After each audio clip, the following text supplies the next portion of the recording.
வணக்கங்க. நான் உங்க சமையல்காரர் பொண்ணு. இன்னைக்கு நம்ம சமையல்காரர் பொண்ணுல பார்க்க போறது சூப்பரான ராகி பக்கோடா. ரொம்ப ஈஸியா ராகி பக்கோடா எப்படி செய்யலாம்னு வாங்க பார்க்கலாம். ராகி பக்கோடா பண்றதுக்குங்க நான் வெங்காயத்தை வெட்டி வச்சிருக்கிறேன். வெங்காயம் பார்த்தீங்கன்னா இந்த சைஸுக்கு 5 வெங்காயம் நான் வெட்டி வச்சிருக்கிறேங்க. நல்லா பொடியை நறுக்கணும். பார்த்தீங்கன்னாவே உங்களுக்கு தெரியும் எவ்வளோ பொடியை நறுக்கிருக்கிறேன்னு. இந்த மாதிரி பொடி பொடியை நறுக்கணும். இப்போ இதுக்குள்ளே போடுறதுக்கு கொஞ்சோண்டு கொத்தமல்லி தழை கட் பண்ணி வச்சிருக்கிறேன். ஒரு பச்சை மிளகாய் போடுறதுனால நீளமாக இருக்குது, அதனால் ஒரு மிளகா போட்டிருக்கிறேங்க. இது காரமும் கம்மியாக இருக்கும், அதனால தான் இவ்வளோ போட்டிருக்கிறேன். காரம் அதிகமாக இருக்கிற மிளகாயாக இருந்துச்சுன்னா கொஞ்சமாக போட்டிங்கன்னா போதும். இதில் வந்து கொஞ்சோண்டு கருவேப்பிலை, இங்கே இந்த அளவுக்கு இஞ்சி வந்து நான் தோல் சீவிட்டு கட் பண்ணி வச்சுருக்கிறேன். இதை வந்து நல்லா இடிகளில் போட்டு தட்டி போட்டுக்கலாம். இந்த கட் பண்ணி வச்சுக்கிறதெல்லாம் பார்த்தீங்கன்னா நான் ரொம்ப பொடி பொடியே நறுக்கல, ஓரளவுக்கு மீடியம் சைஸில் கட் பண்ணியிருக்கிறேன். அப்படி போட்டால் தான் உங்களுக்கு நல்லாயிருக்கும். இப்போ இந்த மூணையுமே நம்ம இந்த வெங்காயத்துக்குள்ளே போட்டுக்கலாம். இப்போ இஞ்சி பார்த்தீங்கன்னா நான் நல்லா பொடியை தட்டிட்டு வந்துட்டேன். இதையும் உள்ளே போட்டுக்கலாம். இஞ்சி எப்பவுமே பொடி பொடியை வெட்டி போகிறத விட இந்த மாதிரி தட்டி போட்டிங்கன்னா டேஸ்ட் நல்லா இருக்கு. இதுக்கு தேவையான அளவுக்கு உப்பு போட்டுக்கலாம். இதுக்கு தேவையான அளவுக்கு மிளகாத்தூள் போட்டுக்கலாங்க. ஏற்கனவே பச்சை மிளகா போட்டுக்கிறதுனால மிளகாத்தூள் கொஞ்சமாக போட்டுக்கலாம். இதில் ஒரு 1/2 டீஸ்பூனுக்கு சோம்பு போட்டுக்கலாங்க. இப்போ இதை நல்லா பிணைஞ்சு விட்டுறலாம். இப்படி முன்னாடியே நம்ம பிணைஞ்சு விட்டாங்கன்னா இந்த வெங்காயத்தில் இந்த உப்பு காரம் எல்லாமே நல்லா ஒட்டிக்கு. மாவு போட்டதுக்கப்புறம் பிணைஞ்சிங்கன்னா இந்த உப்பு காரம்லாம் இந்த வெங்காயத்தில் ஒட்டாது, எல்லாம் மாவோடையே குட்டு குட்டாக ஒட்டிக்கு. இதில் ஒரு 1/4 டீஸ்பூனுக்கு பெருங்காயத்தூள் கூட போட்டுக்கலாங்க. சரி, அது விளையாடக்கூடாது சொல்லு. எப்பவுமே எண்ணெய் பண்ண செய்யும் போது அதில் பெருங்காயத்தூள் போட்டோம்னா சீக்கிரமாக ஜீரணமாகும், அதுக்காக தான் போடுறது. மறுபடியும் இன்னொரு டைம் நல்லா பிணைஞ்சு விட்டுக்கலாங்க. 50 கிராமுக்கு அரிசி மாவு எடுத்து வச்சிருக்கிறேன், இதை போட்டுக்கலாம். அரிசி மாவு இல்லாட்டி நம்ம வீட்டில் இட்லி தோசைக்கு மாவு வாட்டி வச்சிருக்கோம் இல்லைங்களா, அது வந்து 2 கரண்டி ஊற்றிக்கலாம். அது உங்களுக்கு இன்னும் நல்லாவும் நல்லா கிறிஸ்பியாகவும் வரும். இதில் 1/4 கிலோவுக்கு ராகி மாவு எடுத்து வச்சிருக்கிறேன். இதை கொஞ்சம் கொஞ்சமாக போட்டு கெட்டியாக பிணைஞ்சு எடுத்துக்கலாம். இப்போ முதல்ல பாதி அளவுக்கு மட்டும் நான் மாவு போடுறேங்க. இதை ஒரு டைம் நல்லா பிணைஞ்சிக்கலாங்க. அப்புறம் முதல்லயே மாவு நீங்கள் நிறைய போட்டிங்கன்னா வெங்காயம் இருக்கிறதே தெரியாது. தண்ணி ஊற்றி நீங்கள் பரட்டும் போது பஜ்ஜியாட் ஆயிரும். அதனால மாவு கொஞ்சம் கொஞ்சமாக போட்டு பரட்டிக்கலாம். ஓரளவுக்கு பிணைஞ்சு விட்டுங்க. இன்னும் கொஞ்சம் மாவு போட்டு இன்னொரு டைம் பிணைஞ்சிக்கலாம். நம்ம உப்பு போட்டு பிணையிறக்கு வெங்காயமே நல்லா தண்ணி விடு. கடைசியாக நம்ம வேணும்னா கொஞ்சமாக தண்ணி தெளிச்சிக்கலாம். இது ஓரளவுக்கு பிணைஞ்சாச்சுங்க. இதை சுட்டு எடுக்கிறதுக்கு நான் அடுப்பில் வடசட்டி வச்சு அதில் எண்ணெய் ஊற்றி வச்சிருக்கிறேன். எண்ணெய் கொஞ்சம் சூடாக இருக்குது. இதில் 2 டேபிள் ஸ்பூனுக்கு கொஞ்சம் எண்ணெய் எடுத்து இதுக்குள்ளே ஊற்றிக்கலாம்.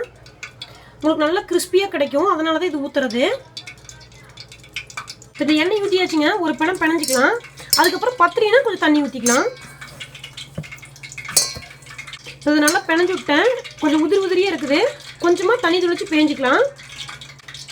பார்த்தீங்கன்னா ஒரு 1/4 டம்ளர் தண்ணி எடுத்துருக்கிறேன். இதில் பாதி தான் ஊற்ற போகிறேன். ஒரு பிணைஞ்சிட்டு மறுபடியும் வெண்ணெய் ஊற்றிக்கலாம். எப்பவுமே பக்கோடாக்கு வந்து தண்ணி தொளிச்சு பேயணுங்க. ஒட்டுக்க ஊற்றி பிணைஞ்சு போட்டிங்கன்னா அதுக்கப்புறம் அது போண்டா மாதிரி ஆகி போகும்.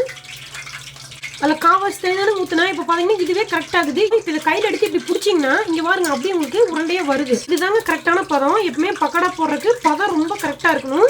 இந்த மாதிரி இருந்துச்சுன்னா உங்களுக்கு பக்கோடா சூப்பராக உதிரியாக மொறுன்னு கிடைக்கும். அதனால எப்பவுமே பக்கோடா போடுறதுக்கு இந்த மாதிரி எடுத்து பாருங்க. மாவு வந்து இப்படி புடி மாதிரி பிடிக்க முடிஞ்சதுன்னா கரெக்டாக இருக்கும். இதை அப்படியே எடுத்து இப்படி ஊற்று மாதிரி போட்டுக்கலாம்.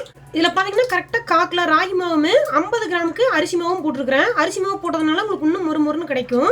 இங்கே எண்ணெய் சூடாயிருச்சுங்க, பக்கோடா போட்டுடலாம். இப்படி கொஞ்சமாக எடுத்துட்டு அப்படியே ஊற்றி விட்ட மாதிரி போடுங்க.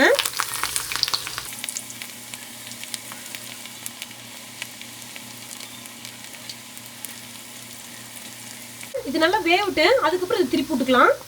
இப்போ பிணைஞ்சதுக்கப்புறம் அந்த மாவை சாப்பிட்டு பார்த்தீங்கன்னாவே உங்களுக்கு உப்பு கரெக்டாக இருக்குதுலையான்னு தெரியும். அப்படி கண்டுபிடிக்க முடியலன்னா எண்ணெயில் எல்லாத்தையும் போகிறதுக்கு முன்னாடி சின்னதாக ஒரு பீஸ் போட்டு பாருங்க. அது வந்ததுக்கப்புறம் சாப்பிட்டு பார்த்தீங்கன்னா உப்பு காரம் கரெக்டாக இருக்குதுன்னு கண்டுபிடிச்சிக்கலாம். அதில் கம்மியாக இருந்துச்சுன்னா கொஞ்சோண்டு உப்பு போட்டு நல்லா மாவு பிணைஞ்சிக்கிட்டு அதுக்கப்புறம் எல்லாத்தையும் நம்ம எண்ணெயில் போட்டு எடுத்துக்கலாங்க. இது கொஞ்சம் வெந்துருச்சு, திருப்பி விட்டுறேன்.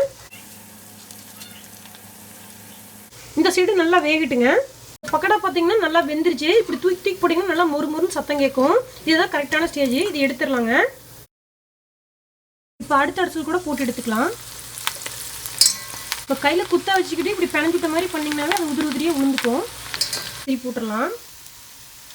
இது நல்லா வெந்துருச்சுங்க, எடுத்துடலாம். இவ்வளோதாங்க, சூப்பராக ராகி பக்கோடா ரெடி ஆயிடுச்சு. இது நீங்கள் எப்போ செய்கிறத விட ரொம்ப டிஃப்ரெண்ட்டாக இருக்கும். இது நீங்கள் சாப்பிடவே அப்படியே பொரிஞ்சு உடஞ்சிட்டே இருக்கும். ரொம்ப கிறிஸ்பியாக இருக்குங்க. எங்கள் அப்பா எனக்கு எப்பவுமே இப்படி தான் செஞ்சு கொடுப்பாங்க. இது நான் காலைல காஃபி குடிக்கும்போது சாப்பிடுவேன், சாயங்காலம் டீ குடிக்கும்போது எப்போ பார்த்தாலும் இது சாப்பிட்டே தான் இருப்பேன். அவ்வளோ டேஸ்ட்டாக இருக்கும். சோம்போட டேஸ்ட் தான் இதில் சூப்பர் ஹைலைட்டாகவே இருக்கும். ரொம்ப ஈஸியான இந்த ராகி பக்கோடாவை நீங்கள் கண்டிப்பாக உங்கள் வீட்டில் செஞ்சு பாருங்கள். எப்படி இருந்துச்சுன்னு உங்கள் கமெண்ட்ஸ் எனக்கு சொல்லுங்கள். இந்த வீடியோ உங்களுக்கு பிடிச்சிருந்தா சமையல்காரர் பொண்ணுக்கு சப்ஸ்கிரைப் பண்ணுங்கள். நான் இன்னொரு சூப்பரான வீடியோவோட உங்களை சந்திக்கிறேன். தேங்க்யூங்க.